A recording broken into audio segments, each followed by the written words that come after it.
ವಿರಾಮದ ನಂತರ ಮತ್ತೆ ಸ್ವಾಗತ. ಚಿನ್ನ ಖರೀದಿಸಿ ವಂಚನೆ, ಮಾಜಿ ಸಚಿವನ ಆಪ್ತೆ ಅರೆಸ್ಟ್ ಆಗಿದ್ದಾರೆ. ಮಾಜಿ ಸಚಿವ ವರ್ತೂರ್ ಪ್ರಕಾಶ್ ಆಪ್ತೆಯನ್ನ ಬಂಧಿಸಲಾಗಿದೆ. ಚಿನ್ನ ಖರೀದಿ ಮಾಡಿ ವಂಚನೆ ಮಾಡಿರುವಂತಹ ಪ್ರಕರಣ ಒಂದು ಆರೋಪ. ಮಾಜಿ ಸಚಿವ ವರ್ತೂರ್ ಪ್ರಕಾಶ್ ಆಪ್ತೆಯನ್ನ ಬಂಧಿಸಲಾಗಿದೆ. ವರ್ತೂರ್ ಪ್ರಕಾಶ್ಗೂ ನೋಟಿಸ್ ನೀಡಿದ್ದಾರೆ ಪೊಲೀಸರು. ಬೆಂಗಳೂರು ಕಮರ್ಷಿಯಲ್ ಸ್ಟ್ರೀಟ್ ಠಾಣೆ ಪೊಲೀಸರು 2.945 kg ಚಿನ್ನ ಖರೀದಿ ಮಾಡಿದ್ದಾರೆ.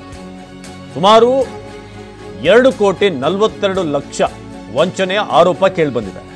ಪುಲಕೇಶಿ ನಗರ ಉಪವಿಭಾಗದ ಪೊಲೀಸರಿಂದ ಶ್ವೇತಾ ಅನ್ನುವ ಮಹಿಳೆ ಬಂಧನ ಆಗಿದೆ. ಗಣ್ಯರ ಹೆಸರು ಹೇಳಿ ಕೋಟ್ಯಾಂತರ ಮೌಲ್ಯದ ಚಿನ್ನಾಭರಣ ಖರೀದಿ ನಂತರ ನವರತ್ನ ಜ್ಯುವೆಲರ್ಸ್ ಮಳಿಗೆಯಲ್ಲಿ ಚಿನ್ನ ಖರೀದಿ ಮಾಡಿದ್ರು ಶ್ವೇತಾ ಖರೀದಿಸಿದ್ದ ಚಿನ್ನ ಮನೆಗೆ ತಲುಪಿಸಿದ್ದಂತ ಮಳಿಗೆ ಸಿಬ್ಬಂದಿ.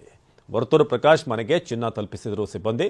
ಡಾಲರ್ಸ್ ಕಾಲೋನಿಯಲ್ಲಿರುವಂತಹ ಮನೆಗೆ ಅದನ್ನ ತಲುಪಿಸಲಾಗಿತ್ತು. ಮಾಜಿ ಸಚಿವರ ಮನೆ ವಿಳಾಸವನ್ನೇ ಸಿಬ್ಬಂದಿಗೆ ಕೊಟ್ಟಿದ್ದಂತ ಶ್ವೇತಾ ಗೌಡ. ಪ್ರಕರಣದಲ್ಲಿ ಮಾಜಿ ಸಚಿವರಿಗೆ ಸಹ ತನಿಖೆ ಸಂಕಷ್ಟ ಎದುರಾಗಿದೆ. ವಿಚಾರಣೆಗೆ ಹಾಜರಾಗುವಂತೆ ನೋಟಿಸ್ ನೀಡಿರುವಂತಹ ಪೊಲೀಸರು.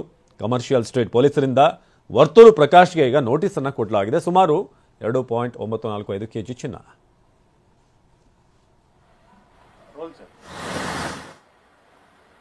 ನಿಮ್ಮ ಹೆಸರನ್ನು ದುರ್ಬಳಕೆ ಮಾಡಿಕೊಂಡು ಶ್ವೇತಾ ಗೌಡ ಅವರು ಚಿನ್ನಾಭರಣವನ್ನು ವಂಚನೆ ಮಾಡಿದ್ದಾರೆ ಜ್ಯುವೆಲರಿ ಮಾಲೀಕರಿಗೆ.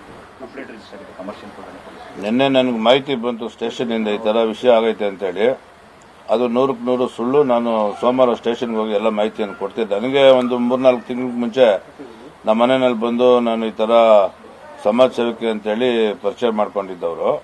ಆಮೇಲೆ ಅವರು ಒಂದು 20-22 ದಿವಸ ಒಂದು 2-3 ಸತಿ ಬಂದರು ನಮ್ಮ ಮನೆಗೆ. ಅಷ್ಟು ಬಿಟ್ಟರೆ ಒಡವೆ ವಿಷಯ ನನಗೆ ಗೊತ್ತೇ ಇಲ್ಲ. ನನಗೆ ನೆನ್ನೆನೇ ಗೊತ್ತಾಗಿದ್ದು ಅವ್ರು ಒಡವೆ ತಗೊಂಡಿರೋದು, ಅವ್ರು ನಮ್ಮ ಒಡವೆ ಅಂಗಡಿಗೆ ಮೋಸ ಮಾಡಿರೋದು ಅಂತ.